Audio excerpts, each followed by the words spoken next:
ক্ষমতা দখলকে কেন্দ্র করে 2023 সালের এপ্রিলে সুদানে শুরু হয় ভয়াবহ গৃহযুদ্ধ।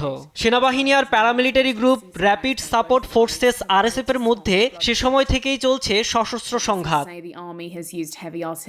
2 বছরেরও বেশি সময় ধরে চলা এই সংঘাতে সুদান জুড়ে মারা গেছে 1.5 লাখের বেশি মানুষ। দুর্ভিক্ষ ছড়িয়ে পড়েছে পুরো দেশে। প্রায় 1,20,00,000 মানুষ বাধ্য হয় নিজেদের ঘরবাড়ি ছেড়ে পালাতে।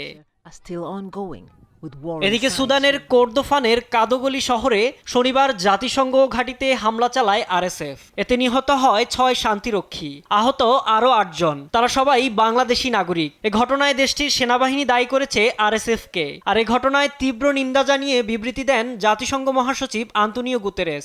আমি সুদানের কাদোগলিতে জাতিসংঘ শান্তিরক্ষী বাহিনীর লজিস্টিক ঘাঁটিতে ড্রোন হামলার তীব্র নিন্দা জানাই। জাতিসংঘ শান্তিরক্ষীদের উপর হামলা আন্তর্জাতিক আইনের আওতায় যুদ্ধাপরাধ হিসেবে গণ্য।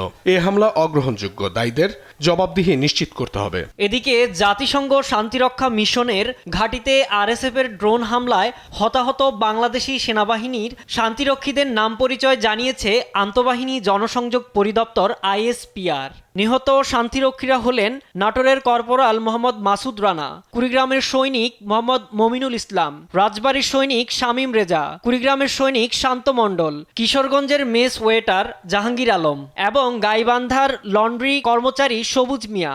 আহতরা হলেন কুষ্টিয়ার লেফটেন্যান্ট কর্নেল খন্দকার খালেকুজ্জামান, দিনাজপুরের সার্জেন্ট মোস্তাকিম হোসেন, ঢাকার কর্পোরাল আফরুজা পারভিন ইতি, বরগুনার ল্যান্স কর্পোরাল মহিবুল ইসলাম, কুড়িগ্রামের সৈনিক মেজবাউল কবির, রংপুরের সৈনিক উম্মেহানি আক্তার, মানিকগঞ্জের সৈনিক চুমকি আক্তার এবং নোয়াখালীর সৈনিক মানজির আহসান।